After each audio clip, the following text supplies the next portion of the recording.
Tu m'as dit que ça arrivait qu'un médium ne voit rien pendant une consultation. J'ai été étonnée. Est-ce que tu peux expliquer? Et oui, parce qu'on pense toujours que le médium sait tout, comprend tout et voit tout. Alors non.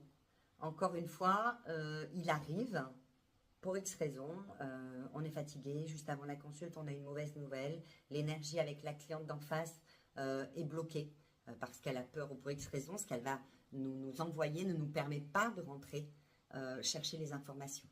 Donc oui, il arrive que l'on ne puisse pas répondre, et dans ce cas, je pense que représentant les valeurs de la source, pardon, encore une fois, le médium est censé dire la vérité et doit reconnaître qu'il ne peut pas. Ça ne sert à rien de blablater, de tourner autour du pot ou de donner une réponse qui ne sera pas la bonne. De toute façon, voilà, autant aller chercher l'information. Puisqu'en tant que médium, si notre propre médiumnité, nos propres capteurs ne peuvent pas aller chercher cette information dans le grand tout, on est censé avoir une communication avec nos guides.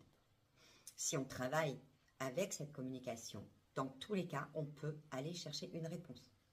Peut-être qu'il est possible que les guides la donnent parce que c'est bénéfique et que c'est intéressant et qu'il faut que la cliente la reçoive pour avancer, soit encore une fois, parce qu'elle doit expérimenter quelque chose, qu'elle doit comprendre, le guide ne donnera pas forcément la réponse, mais dans tous les cas, amènera une guidance et une orientation qui lui permettra de se diriger plus facilement dans la situation qu'elle rencontre.